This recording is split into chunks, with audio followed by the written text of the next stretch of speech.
रही है। बांग्लादेश में 20 साल बाद बीएनपी की वापसी हो गई है। तारिक रहमान के नेतृत्व वाली बीएनपी ने 213 सीटें जीतकर इतिहास रच दिया है। बांग्लादेशी मीडिया के मुताबिक 299 सीटों के नतीजे आ चुके हैं, जिनमें बांग्लादेश नेशनल पार्टी 213 सीटों पर जीत दर्ज करने में कामयाब रही।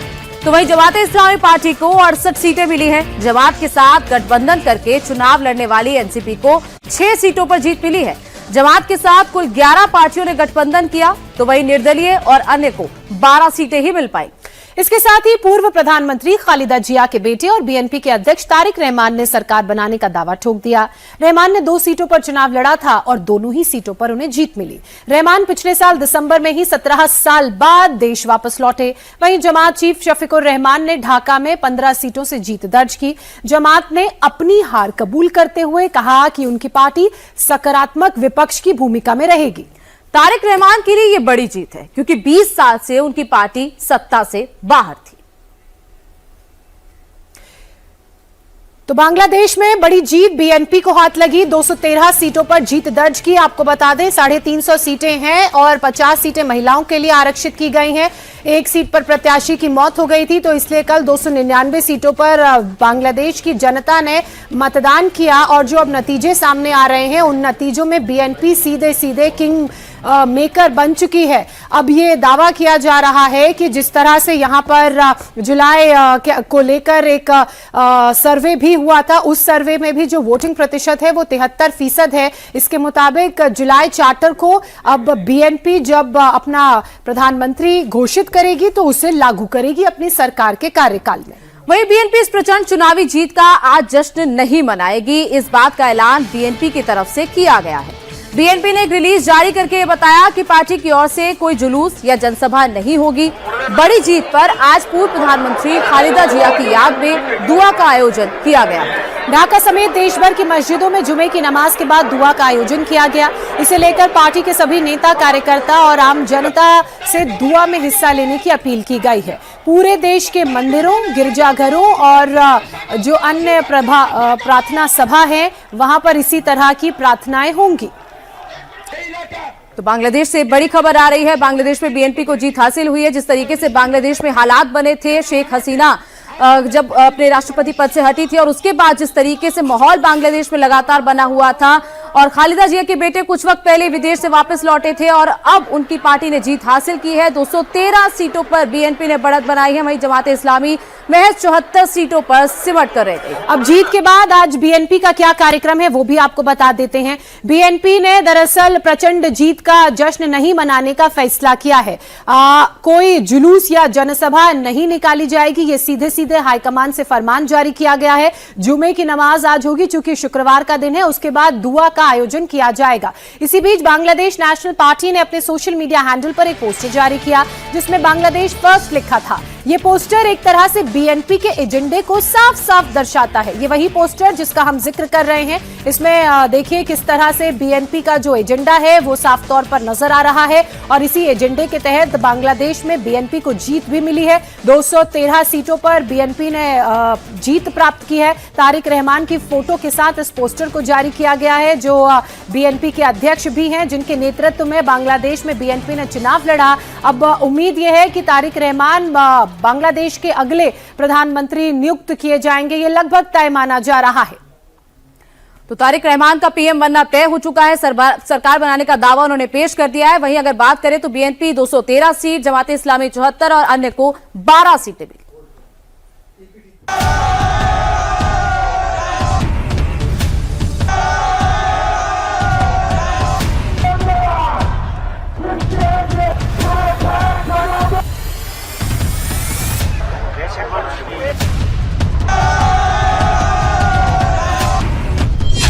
तारिक रहमान के हाथों में बांग्लादेश की कमान।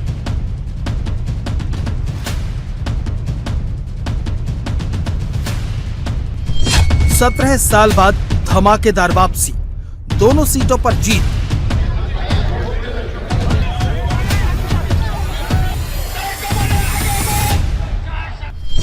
बीस साल बाद बांग्लादेश की सत्ता पर बीएनपी का डंका।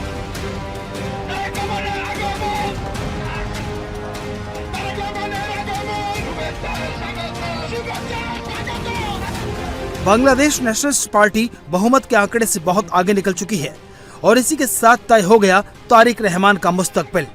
ये तय हो गया कि तारिक रहमान बांग्लादेश के अगले प्रधानमंत्री बनेंगे।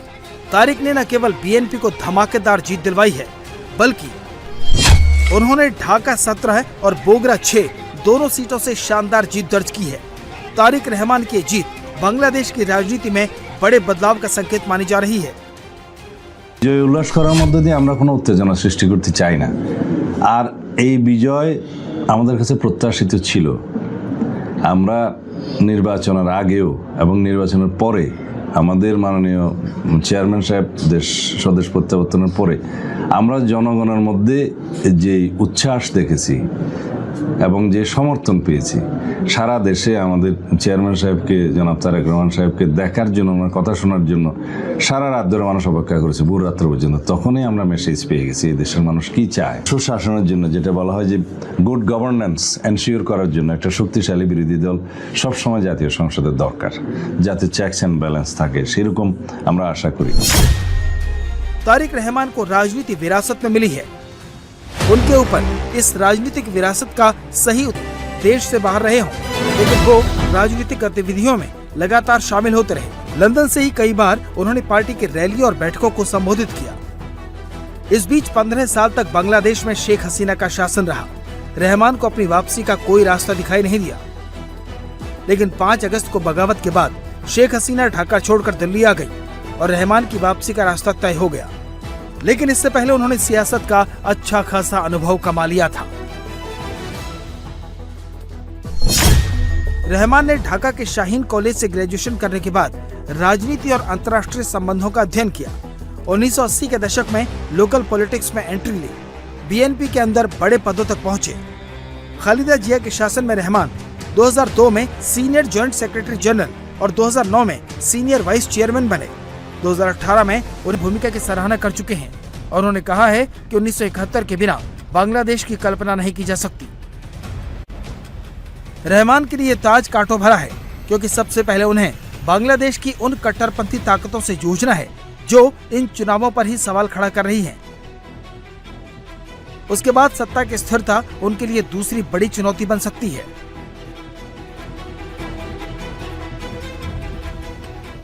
और इसी के साथ साथ जुलाई चार्टर को भी लोगों ने मंजूरी दे दी। इसके तहत बांग्लादेश में व्यापक राजनीतिक और संवैधानिक सुधार का खाका तैयार होगा। इसके पक्ष में 72% लोगों ने वोट डाला है। तो तारिक रहमान जिस तरीके से उनकी पार्टी का डंका बजा है, उन्होंने जनवरी में ही पार्टी के अध्यक्ष के तौर पर कमान संभाली और अब फरवरी में जो चुनाव हुए हैं उसमें उनकी पार्टी ने जीत हासिल की है। हालांकि ये सिंपैथी वोट है। खालिदा जिया के जाने के बाद या फिर बांग्लादेश में जिस तरीके का पॉलिटिकल क्राइसिस चल रहा था, उसके बाद अब तारिक रहमान के अलावा कोई ऑप्शन वहां के लोगों को नहीं दिखाई दिया। हालांकि जिस तरीके से जीत मिली है, एक बड़ी जीत बांग्लादेश में खालिदा जिया के बेटे को मिली है। खालिदा जिया खुद प्रधानमंत्री रही हैं और अब उनके बेटे भी प्रधानमंत्री के पद पर तैनात होने वाले हैं। बांग्लादेश में चुनावी नतीजों पर बात करने के लिए हमारे सहयोगी शोएब रजा इस वक्त हमारे साथ जुड़ चुके हैं। शोएब, आपने बांग्लादेश के चुनाव से पहले बांग्लादेश से रिपोर्टिंग की थी, वहां से एक एक तस्वीर भारत और भारत के दर्शकों तक पहुंचाई थी।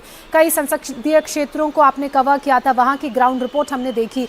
अब चूंकि चुनाव हो चुके हैं, तो आप बताएं कि क्या चुनाव से पहले और चुनाव के बाद वहां किस तरह की लहर दिख रही थी और क्या वही लहर अभी भी बरकरार है बीएनपी वाली? देखिए, इस चुनाव के जो नतीजे हैं इसमें कई तरह के जो फैक्टर है वो नजर आ रहे हैं। हालांकि पहले से भी इसका अंदाजा था। युवा, महिला, हिंदू, अल्पसंख्यक, ये तीनों ही फैक्टर है बीएनपी की जीत में सबसे बड़े, जिन्होंने पूरी तरीके से अपना जो वोट है बीएनपी को दिया है। इसके अलावा अवामी लीग का वहां बैन होना, यानी कि अवामी लीग ने चुनाव ही नहीं लड़ा और उसका भी पूरा जो वोट है वो बीएनपी को गया। जो लोग ये नहीं चाहते थे कि एक ऐसी विचारधारा सत्ता में आए जो जमात इस्लामी की विचारधारा है, यानी कि चाहे महिलाओं के खिलाफ का मामला हो, उन पर आरोप लगते रहे कि महिलाओं को आगे वो नहीं आने देती है, तमाम जो चीजें हैं, तो उन लोगों का पूरा वोट बीएनपी को गया। तो लोगों के पास कोई ऑप्शन नहीं था बीएनपी के अलावा। तो जाहिर सी बात है कि बीएनपी को ये बम्पर जीत मिलनी ही थी। हालांकि जो आंकड़ा है वो 200 के पार चला गया है। उम्मीद ये लग रही थी शायद 175 या 200 के दरमियान आंकड़ा रहेगा, लेकिन ये जीत और भी कुछ कहानी बयां करती है इस लिहाज से भी क्योंकि खालिदा जिया बिल्कुल की शोएब, हाल मैं ही आपको में, बीच में रोकना उनका- चाहूंगी। प्रधानमंत्री नरेंद्र मोदी ने बधाई दी है तारिक रहमान को। उन्होंने ट्वीट करके लिखा है कि प्रधानमंत्री नरेंद्र मोदी जो कह रहे हैं कि जीत की बधाई दे रहे हैं, उसके साथ साथ लिखा है कि ये जो जीत है वो लोगों पर आपका भरोसा दिखाती है। तो ऐसे में देखना होगा कि भारत और बांग्लादेश के संबंध अब क्या सुधरेंगे। तारिक रहमान अब प्रधानमंत्री बनने वाले हैं, ऐसे में प्रधानमंत्री मोदी ने जो उनको बधाई दी है, क्या इसके बाद दोनों देशों के संबंध सुधरेंगे? क्योंकि जिस तरीके से हालात बांग्लादेश और भारत के बीच में चल रहे थे, कोई अच्छी खबरें वहां से नहीं आ रही थी भारत के तौर पर, लेकिन अब क्या ये रिश्ते सुधरने वाले हैं, ये भी अब देखना होगा।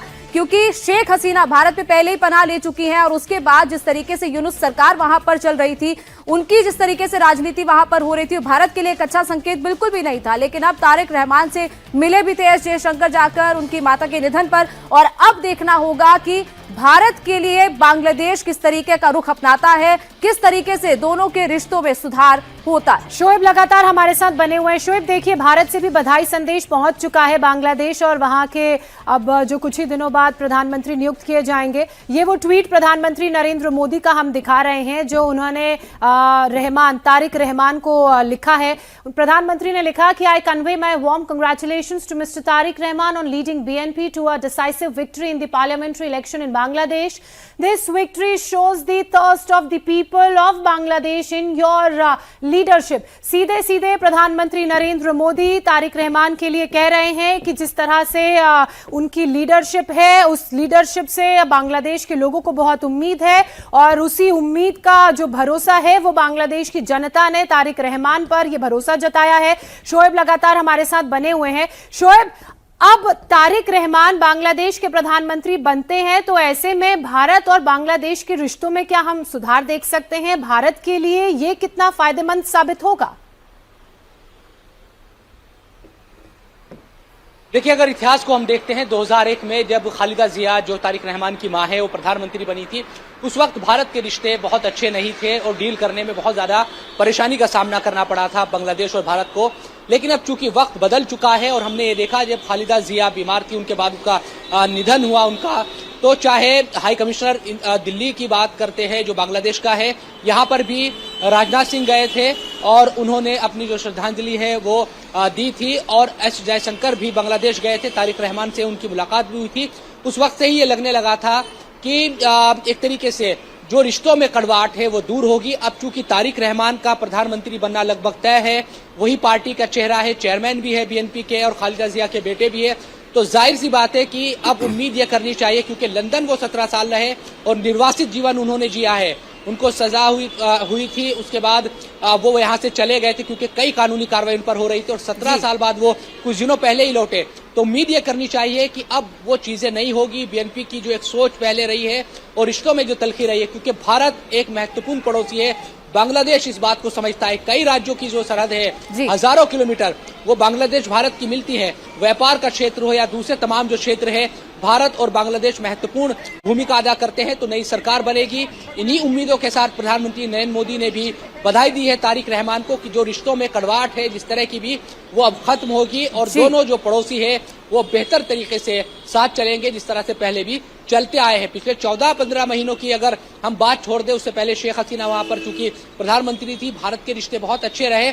तो ये जो यूनुस सरकार का जो कार्यकाल रहा है, अंतरिम जो सरकार थी यूनुस की, तो यकीनन उस दौरान थोड़ा तलखी भी रही भारत और बांग्लादेश के रिश्ते में। लेकिन अब चूंकि जनता द्वारा चुनी हुई सरकार बनेगी और ये तारिक रहमान उसके प्रधानमंत्री बनेंगे, तो जाहिर सी बात है कि अब उम्मीद करनी चाहिए कि जो स्थिति है वो अब बदलेगी और रिश्ते अच्छे होंगे। बिल्कुल ये देखना होगा शोएब। लेकिन एक चीज और, प्रधानमंत्री ने ये कहा कि भारत हमेशा बांग्लादेश के साथ खड़ा रहेगा, और जिस तरीके से पिछले दिनों में घटनाएं देखी, खासतौर पर हिंदुओं के खिलाफ कई हिंदुओं को टारगेट किया गया, लेकिन क्या अब लोगों का भी मन बदलेगा? जो सरहदें मिलती हैं, क्या अब दिल भी मिलेंगे? क्या ऐसी भी संभावना हो सकती है?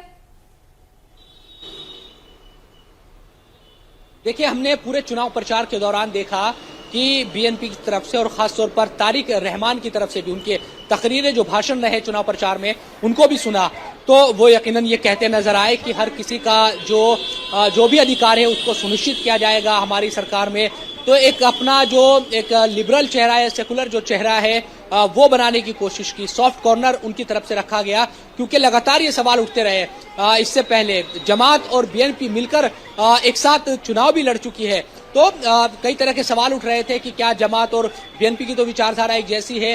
तो चुनाव के दौरान हमने देखा कि तारिक रहमान उस छवि को बदलते दिखे थे। अब सरकार चूंकि बनने जा रही है, ये निर्धारित हो चला है, आंकड़ा उनके पक्ष में आ गया है, तो यकीनन इन तमाम चीजों को उनको दिखाना भी होगा। और अंतर्राष्ट्रीय बहुत सारे ऑब्जर्वर वहां पर गए हुए, कई देशों के, बहुत सारे देशों की मीडिया इस वक्त ढाका में है, बांग्लादेश के अलग अलग हिस्सों में है। तो तमाम लोग इन तमाम चीजों पर नजर भी रख रहे हैं, क्या वाकई जिन चीजों को लेकर प्रचार किया गया बांग्लादेश में चुनाव प्रचार के दौरान बीएनपी ने जो तमाम चीजें कही, क्या वो तमाम चीजों पर अमल भी करती नजर आएगी। इसके अलावा जहां तक जनमत संग्रह की बात है, उसको भी सपोर्ट मिला है बांग्लादेश की जनता का। तो जो संवैधानिक सुधार की बात थी, जो जुलाई चार्टर में जिन बिंदुओं पर जो भी बातें लिखी गई है, उन तमाम चीजों को भी 180 दिनों के अंदर वो संवैधानिक ढांचों में जो भी बदलाव है वो किया जाएगा और उसके बाद चीजें आगे बढ़ेगी। बिल्कुल, तो 73% समर्थन जुलाई चार्टर को मिला है। संविधान सुधारों के